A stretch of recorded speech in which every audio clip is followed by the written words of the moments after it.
With executive producer Dave Filoni of Star Wars Rebels. What are you looking forward to most tonight, and have you seen the movie already?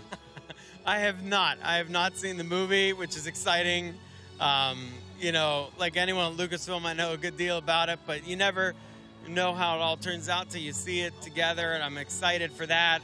You know, it puts me back at being, you know, a fan. I've always been a fan, so I think that's what people feel here. I mean, you look at the energy and the fandom that people have for Star Wars, and it's all new and starting today, and then forever after this, here we go. So pretty exciting. This puts you back in the position of new Star Wars, which must be very refreshing for you after almost a decade of Clone Wars and Star Wars Rebels.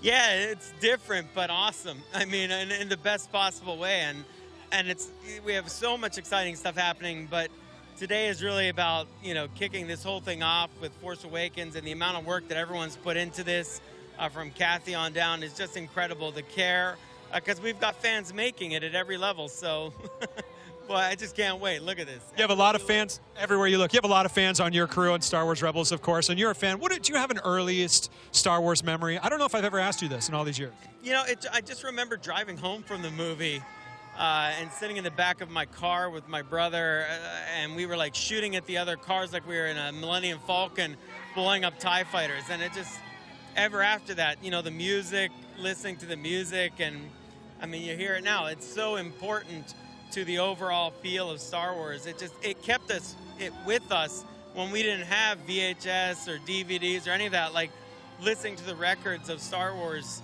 made us imagine it over and over and over again in a powerful way. So, now, what is it about Star Wars that really, in your mind, crystallizes the power of storytelling? Is it the humor? Is it the enduring characters? Is it the action, the music, the lore? What is it about this magic formula that we're still obsessing over it almost 40 years later, if you had to sum up?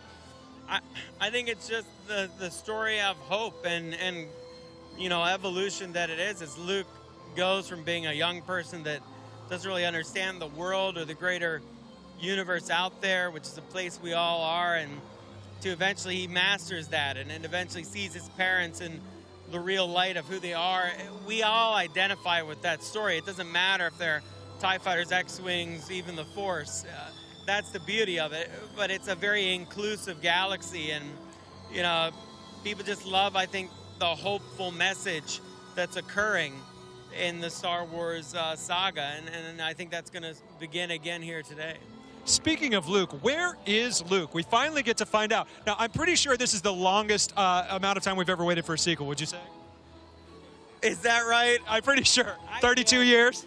I guess that's fair enough to say. I mean, I remember as a kid, between movies, it felt like 30 years. Yeah. So, I mean, now these kids are going to get one every year, which hardly seems fair. So. It'll still feel like 30 years, though, I'm sure. I'm sure to them. Yeah, executive producer Dave Filoni of Star Wars Rebels. Enjoy the evening, Dave. Thanks, buddy.